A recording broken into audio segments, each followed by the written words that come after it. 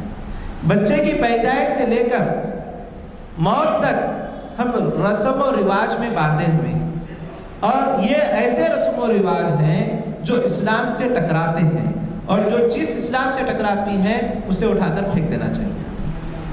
جو چیز اسلام سے ٹکراتی ہے، جو چیز قرآن سے ٹکرا رہی ہے، اسے اٹھا کر پھینک دینا ہی بہتر ہوتا ہے. تو لیکن اس سلسلے میں بہت کام ابھی کرنا ہے. کئی لوگ آپ دیکھتے ہیں کہ مساجد میں ہو یا پھر اسکالر ہیں جو اخبارات میں ان کے خلاف مہم کر رہے ہیں، اور بھی زیادہ شدت سے اس مہم کو کرنے کی ضرورت ہے، کیونکہ یہ مہینہ آپ کی یہ مہینے کی نسبت سے ہم دیکھتے ہیں کہ جو ہے شادیوں کا رواج بہت ہے، اور شادیوں میں جو رسومات آ رہے ہیں، جو رسومات چلے آ رہے ہیں، ان کے بارے میں میں زیادہ نہیں کہہ سکتا، کیونکہ آپ خود بہتر جان سکتے ہیں کہ وہ کس قسم کے رسومات ہیں. بے حیائی کتنی عام ہوتے جا رہی ہے، بے حیائی کا جو ہے اس میں اتنا چلن ہو چکا ہے، بیان نہیں کرنے کا ہے. دلہن کو دولہے سے پہلے کیمرہ مین بار بار دیکھتے رہتا، اور آج کل تو جو ہے دولہا دلہن کو کھڑا کر کے جو ہے ایکشن بھی کرا رہا ہے. اور یہ رواج جو ہے اس طرح عام ہو گیا ہے. اور اس میں سب سے بڑی تعجب کی بات یہ ہے کہ جو ہمارے پڑوسی ملک ہے پاکستان، یہاں پر کئی علماء دین ہیں، بہت نامور ہیں، وہ سوشل میڈیا پر بھی مشہور ہیں، ان کی کتابیں بھی آ رہی ہیں، اتنے مشہور ہیں کہ لوگ انہیں سننا چاہ رہے ہیں. اتنے بڑے بڑے علماء رہنے کے باوجود بھی پاکستان میں بے حیائی اتنی عام ہو گئی ہے، وہاں کی ہوائیں، وہاں کی زہر آلودہ ہواؤں سے جو ہے ہمارا دکن بھی جو ہے محفوظ نہیں.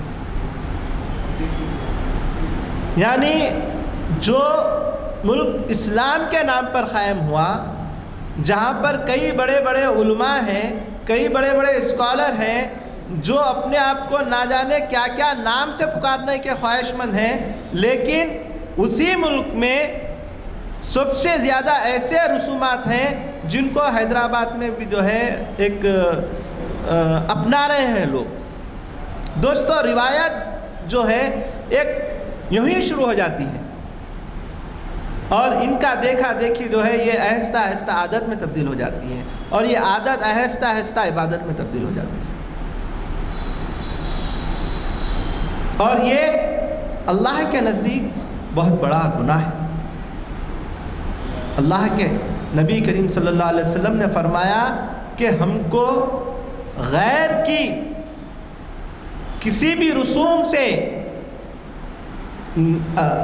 کوئی بھی رسوم اور رسومات جو غیر کر رہے ہیں اور جس سے شرک کا شبہ ہو رہا ہے، اسے اجتناب کرنے کی ضرورت ہے.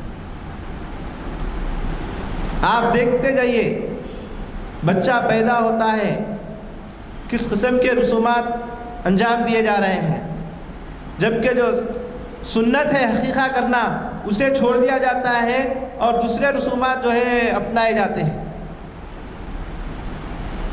ذرا بڑا ہوتا نہیں، حقیقہ نہیں ہوتا، لیکن جو ہے بسم اللہ کے نام پہ ایک رسوم جو ہے چلے آ رہی ہے ہمارے پاس. آپ پھر اس کے آگے کے جو رسومات ہیں، کس قسم کے رسومات ہیں، کیا کیا چیزیں ہیں، ہم جو ہے بچے کے ہاتھ میں جو ہے نظر نہیں لگنا بول کے کالی ڈوری ڈال رہے ہیں،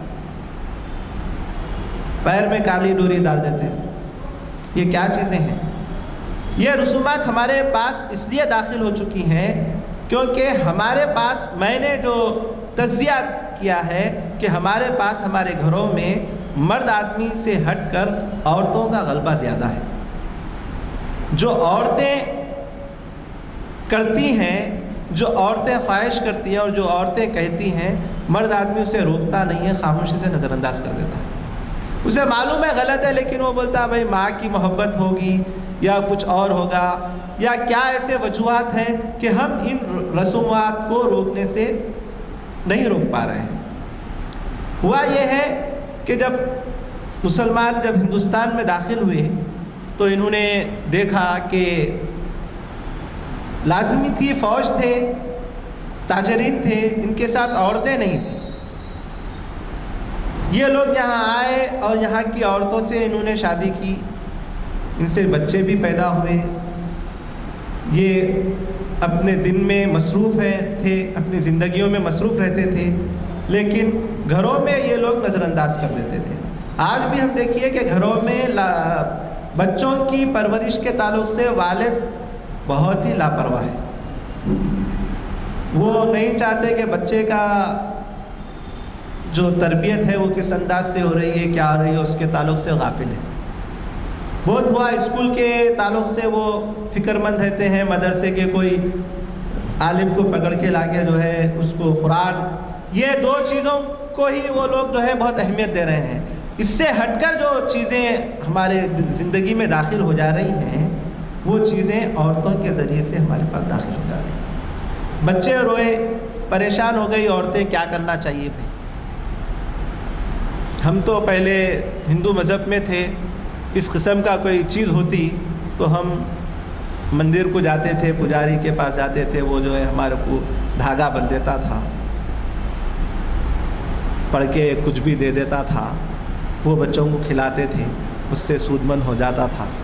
یہ سوچ کر عورتیں جب اس قسم کا سوچنے لگی تو اس دور کے علماء نے جو ہے ان کے لیے ایک الگ سے راستہ اپنایا، جو خانقاہی نظام میں اکثر ہم دیکھتے ہیں اور جس کی آج جو ہے بہت بگاڑ پیدا ہو گئی ہے.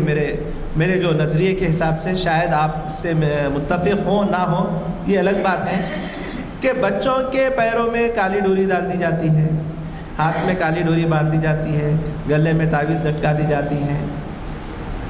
یہ اس قسم کے رسومات ہیں جس سے بچے کے ذہن میں پیدائش سے ہی یہ بات گھیرنے لگ جاتی ہے کہ بھائی ہم کو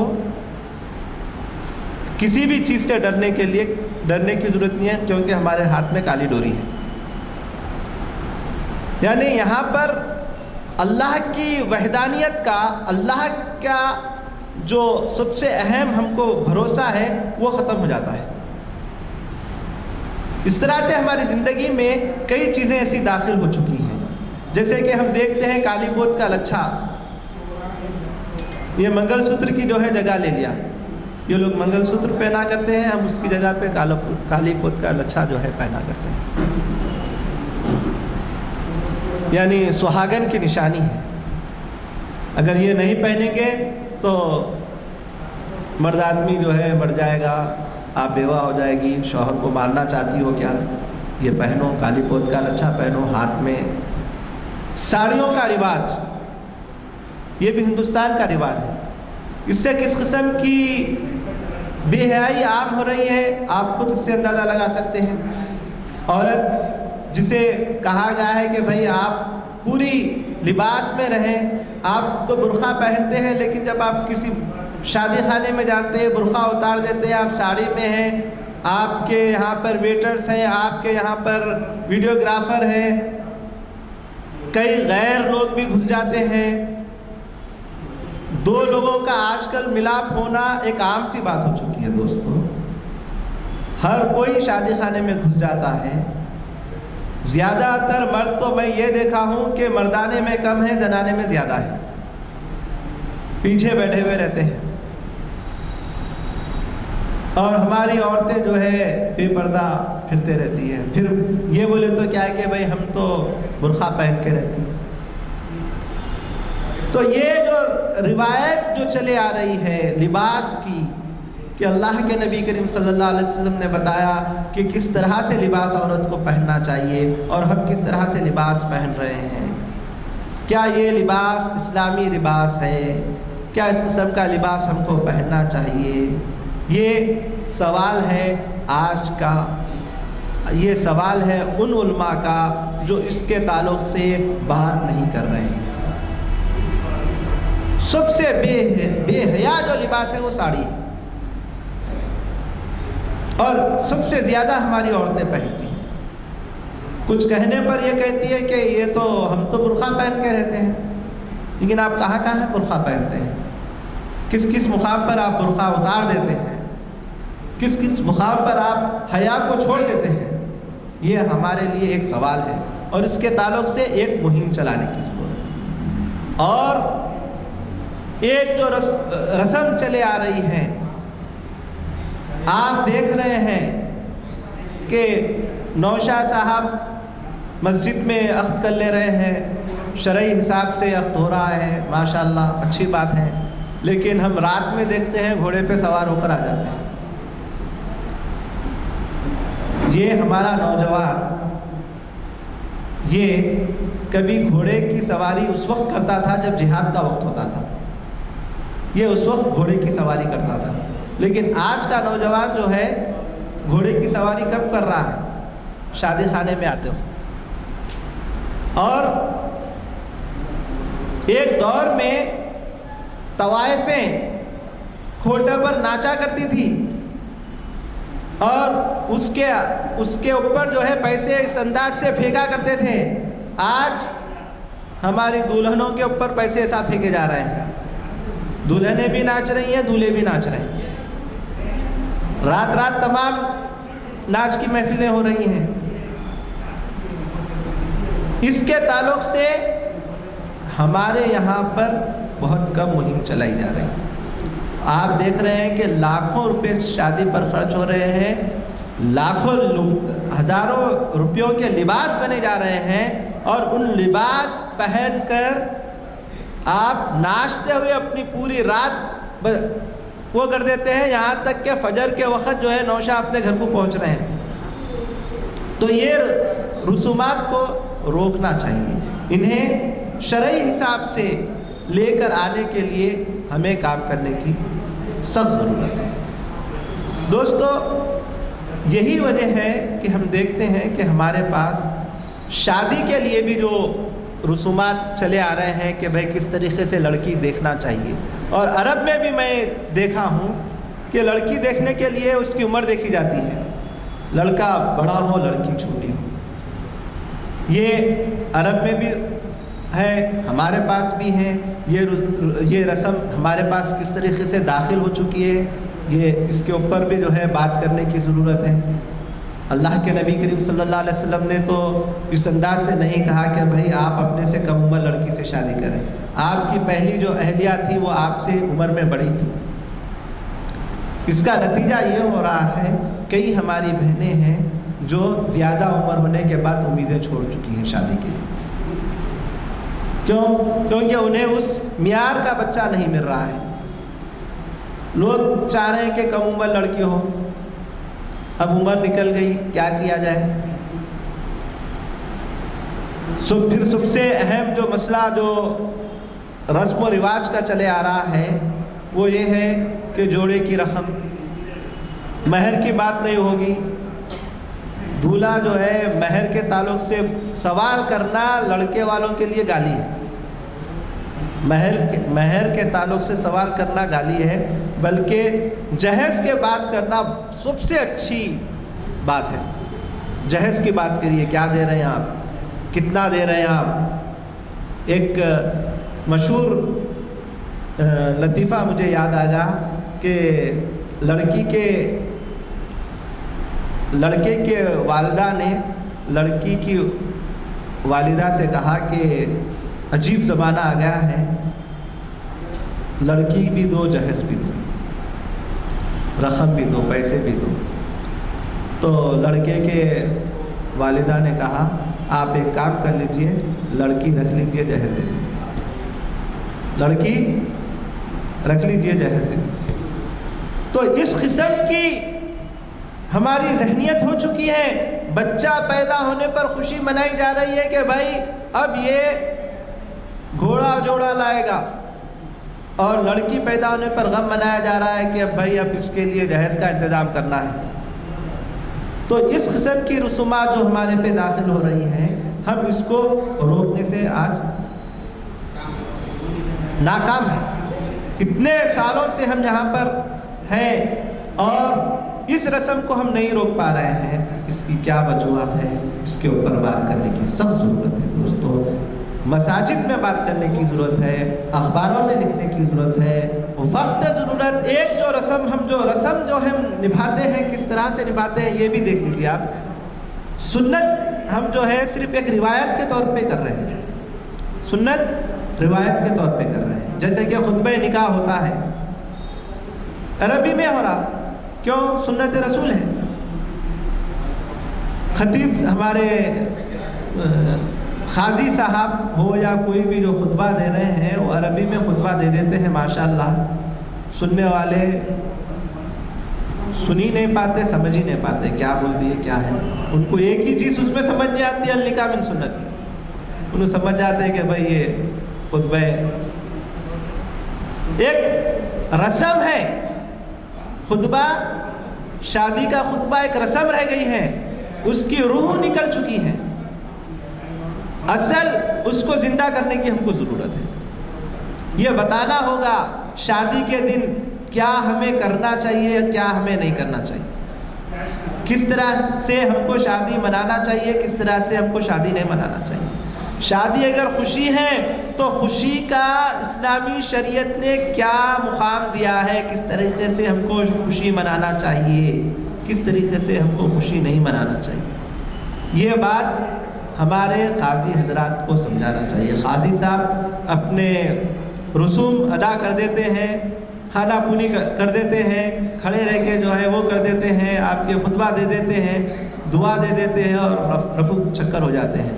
ان کو پیسوں سے غرض ہے, انہیں یہ نہیں معلوم ہے کہ بھائی اس کے بعد لہو لہاب کی محفل ہونے والی ہے, رقص ہونے والا ہے. آپ کے کئی شادی خانوں میں آرکیسٹرا ہے جہاں پہ ناچ گانے کی محفل ہے. دوستو یہ بہت ہی سوچ اور فکر کی بات ہے. یہ دور قیامت ہے. اس دور میں ایک نیکی اگر ہم کریں گے کہ کم سے کم شادی کے دن ہم کھڑے ہو کر ایک 10 منٹ اللہ کے نبی کریم صلی اللہ علیہ وسلم کے سنت کو, ان کی حدیثوں کو بیان کریں گے کہ بھائی اس طریقے سے آپ اپنی خوشی منائیے جس طریقے سے اللہ کے رسول صلی اللہ علیہ وسلم نے بنانے کا حکم دیا ہے.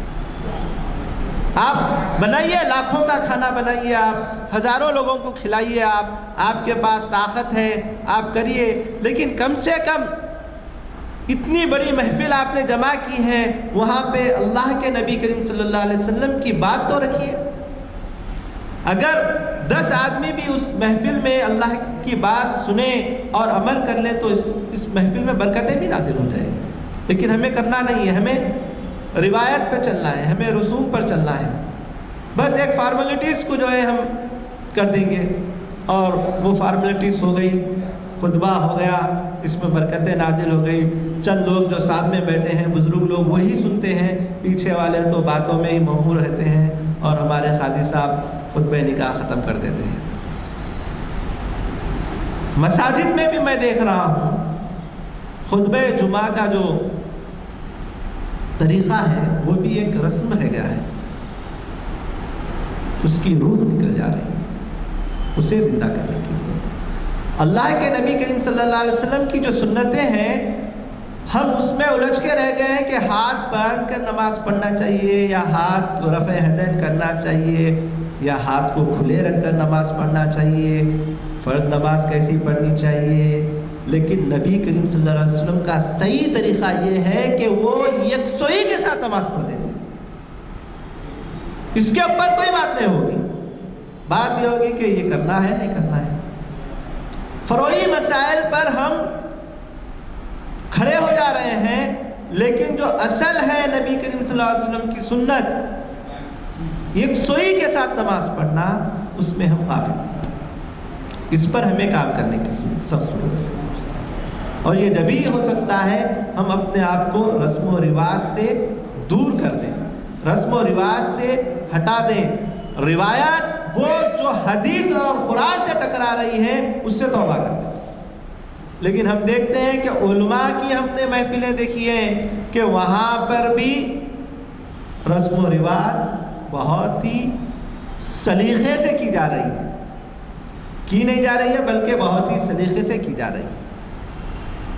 ان کے ذمہ دار ہر کوئی ایک کے اوپر ہم جو ہے نشانہ نہیں کر سکتے ہیں۔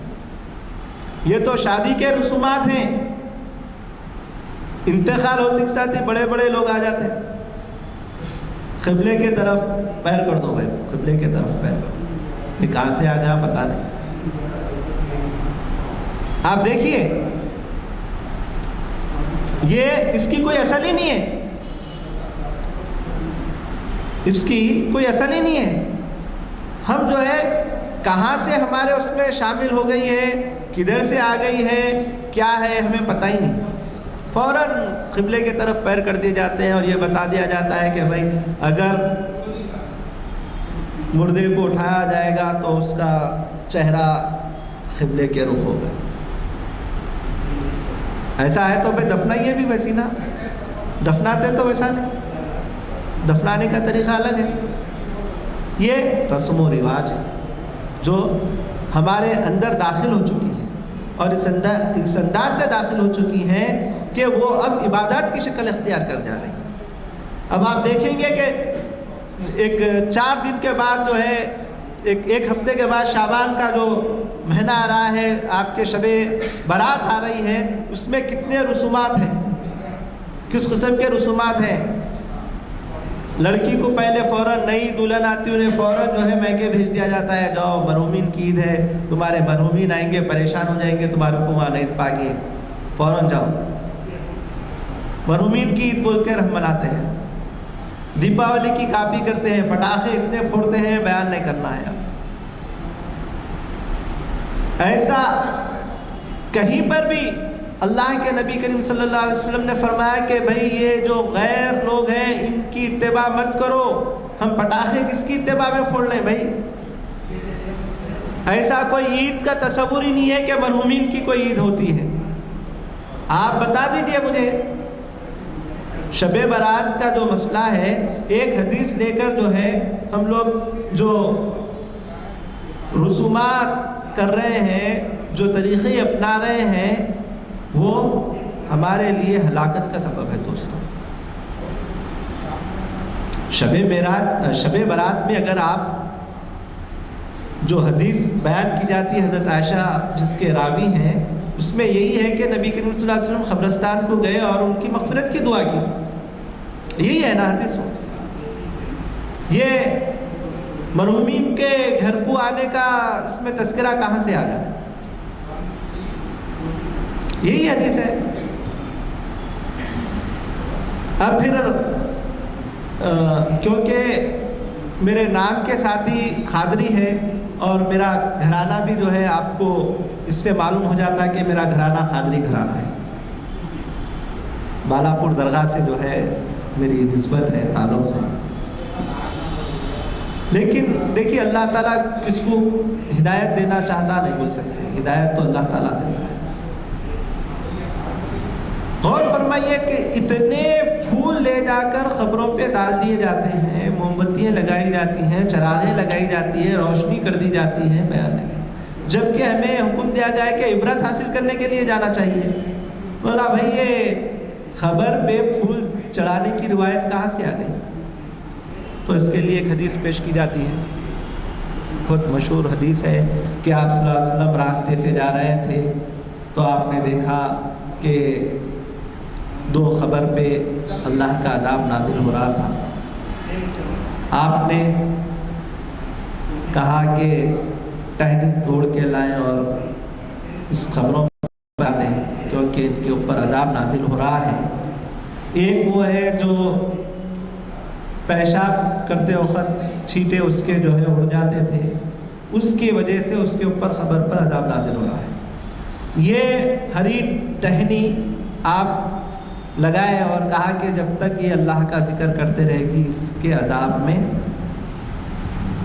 کمی آئے گی، جب تک کہ یہ ہری رہے گی اور ذکر کرتے رہے گی۔ یعنی اس سے یہ معلوم ہوتا ہے کہ درخت بھی اللہ کا ذکر کر رہے ہیں دوست، ہم تو غافل ہیں۔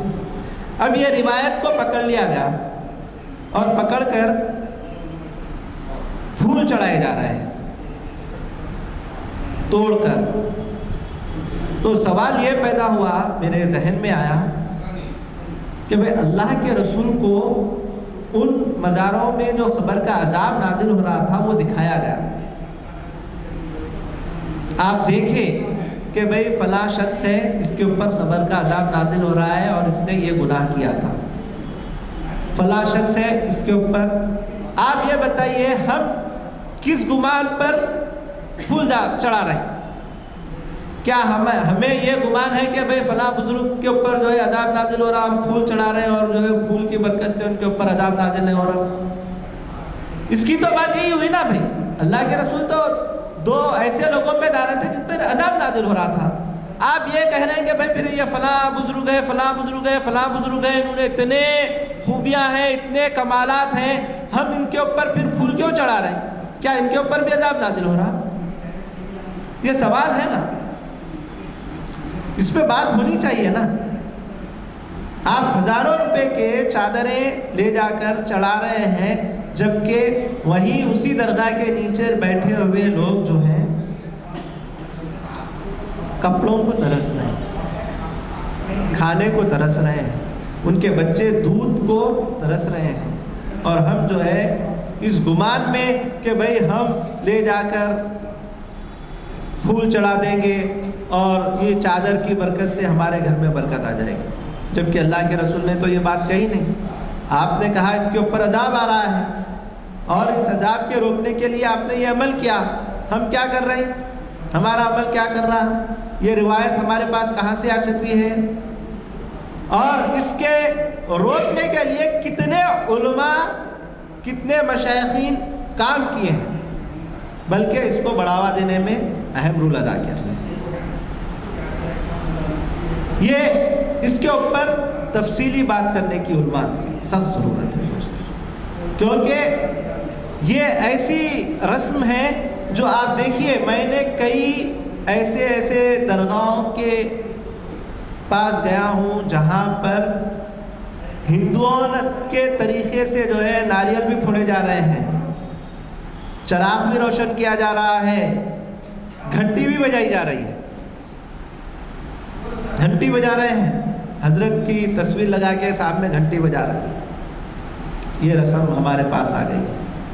ہمارے پاس رسم ہے، کوئی شخص گھر میں مر جاتا ہے تو 1 سال تک گھر میں کوئی تقریب نہیں، کوئی تقریب 1 سال تک ہوتی نہیں۔ میں بولا بھائی اس کی کیا وجہ ہے؟ نہیں 1 سال تک کوئی تقریب نہیں کرنا، غم کا مہینہ ہے 1 سال تک۔ یہ ہمارے ہندو بھائیوں کا طریقہ ہے، ہم اس کو اپنا رہے ہیں۔ گھر میں کدو کی بیل مت لگاؤ، موت واقع ہو جاتی بھائی۔ پپایا کا درخت مت لگاؤ، موت واقع ہو جاتی بھائی۔ ایسے رسومات، ایسی رسم و رواج جو غیر مسلمانوں میں ہے، اس کو ہم نے پوری طریقے سے اپنا لیا ہے۔ اس کے اوپر ایک بہترین ریسرچ ہمارے مولانا آزاد اردو یونیورسٹی میں آپ کے جو مقرر ہیں، شاید 29 رجب 10 فروری کو ہو گیا تھا آپ کا، ڈاکٹر اقبال احمد انجینئر صاحب، اس کے اوپر ان کی بہت بڑی بہترین ریسرچ ہے۔ ہندوؤں کے جو رسومات کو مسلمانوں نے اپنا لیا، وہ کون سی رسومات ہیں جن کو ہم اپنا لیے ہیں۔ نوجوان لڑکی کے بیوہ کا تصور اسلام میں ہے ہی نہیں، بیوہ ہو گئی، عدت گزر گئی، دوسری شادی کر دی تھی، وائٹ ساڑی پہنا کے اسے مورت بنا کے رکھنا اغیار کے روایت ہے، ہماری تو نہیں، ہماری یہ روایت ہے نہیں، ہم اغیار کی روایت کو جو ہے اپنا کے رکھے ہوئے ہیں۔ اور ایسی کئی روایتیں ہیں، ایسی کئی رسمیں ہیں جن کو وقت کے ہوتے ہوئے ختم کرنے کی ضرورت ہے۔